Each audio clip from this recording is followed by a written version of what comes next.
Bienvenue à cette deuxième session d'actualité de ce jeudi sur nos antennes. Mesdames et messieurs, bonsoir.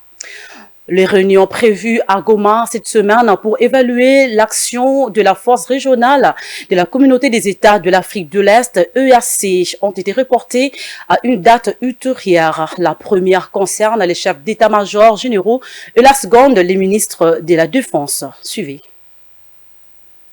Alors que le vice-premier ministre chargé de la Défense, Jean-Pierre Bemba, y était attendu le mercredi 19 avril, tout a changé, notamment suite à la crise de confiance qui est montée d'un cran entre le Rwanda et la RDC dans le dossier M23 et en rapport avec les dernières déclarations de Paul Kagame sur les frontières au Bénin. Au-delà de ces aspects, l'un des éléments importants du blocage viendrait de la partie rwandaise, qui estime qu'au stade actuel, les conditions sécuritaires ne sont pas réunies à Goma pour que sa délégation s'y présente. Le Rwanda propose ainsi une délocalisation de ces échanges en suggérant comme lieu, parmi les options sur la table, la ville de Bujumbura au Burundi pour la réunion des militaires. Comme le Burundi assure la présidence tournante de l'EAC et ayant d'ailleurs abrité l'une des précédentes rencontres des chefs des armées du regroupement sous-régional, l'adresse serait tout indiquée pour encadrer les pourparlers des états-majors. Quant à la rencontre des ministres avant celle des chefs d'État de la région, l'enjeu est d'avoir une vision commune du mandat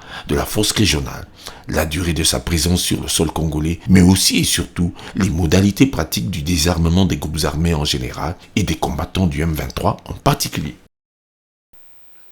Entre-temps, l'envoyé spécial du secrétaire général des Nations Unies pour la région des Grands Lacs a présenté le mercredi 19 avril devant le Conseil de sécurité de l'ONU son rapport sur la mise en œuvre de l'accord cadre d'Addis Abeba. L'envoyé spécial a noté la persistance des tensions entre la République démocratique du Congo et le Rwanda et il plaide d'urgence que l'on mette fin à cette crise dont l'escalade entraînerait une guerre frontale.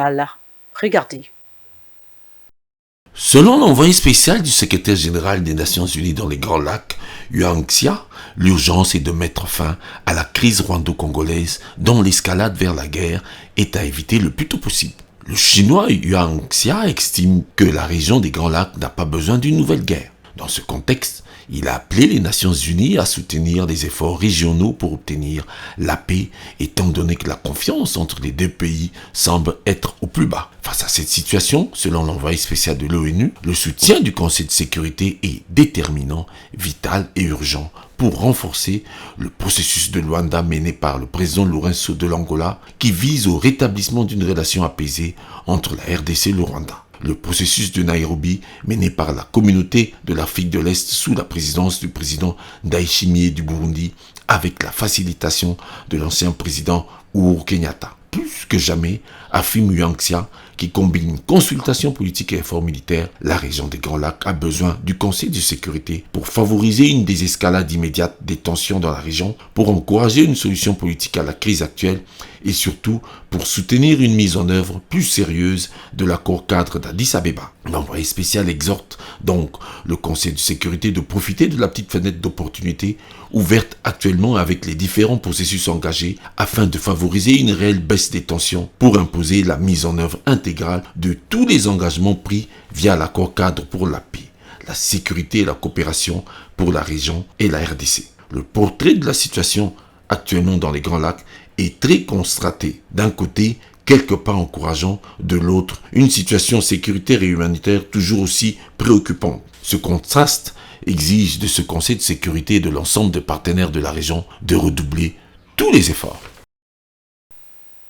Alors que la faculté de Troyes, par l'entremise de son café juridique, a organisé une matinée scientifique à l'université de Kinshasa le mercredi 19 avril 2023 autour du thème « La République démocratique du Congo dans le monde de 2023 ». Cette conférence débat avait pour but de sensibiliser la communauté estudiantine sur les enjeux de l'heure actuelle où la République démocratique du Congo est victime d'une guerre lui imposée par son voisin, le Rwanda. Les détails avec Bijou Lumuna.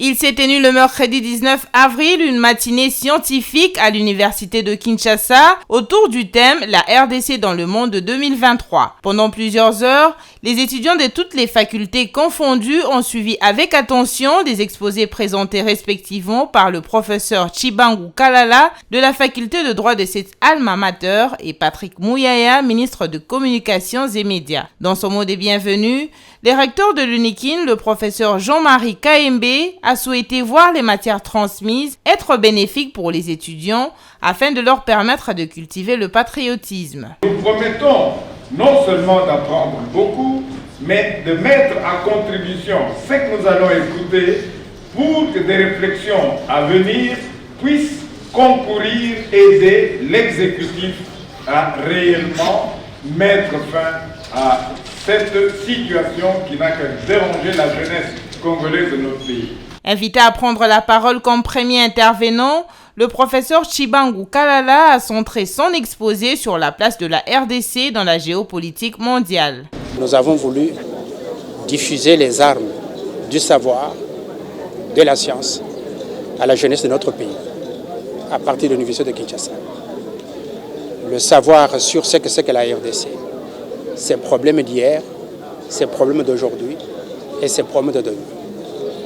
Et armer notre jeunesse de ce savoir, de cette science, pour que cette jeunesse, pour que ces jeunes Congolais soient utiles à eux-mêmes et puis utiles à notre communauté, utiles à la patrie. De son côté, Patrick Mouyaya a axé son thème sur l'analyse de la guerre à l'est de la République démocratique du Congo. Nous avons évidemment partagé les problèmes que nous avons actuellement avec la guerre à l'Est. Nous avons expliqué les différents fronts sur lesquels nous sommes engagés, front médiatique, front militaire, front diplomatique, front économique, front judiciaire, pour que les étudiants comprennent que dans ce qui se passe à l'Est, ils sont concernés au même titre que nous qui sommes au gouvernement, ou au même titre que les militaires qui sont engagés au front. Le gouvernement congolais promet de multiplier ces genres d'initiatives pour arriver à éveiller la conscience de toutes les couches sociales afin de mettre fin à cette guerre qui a déjà duré plusieurs années dans la partie est de la RDC. C'est par la remise des diplômes d'émérite aux deux orateurs que cette conférence a pris fin.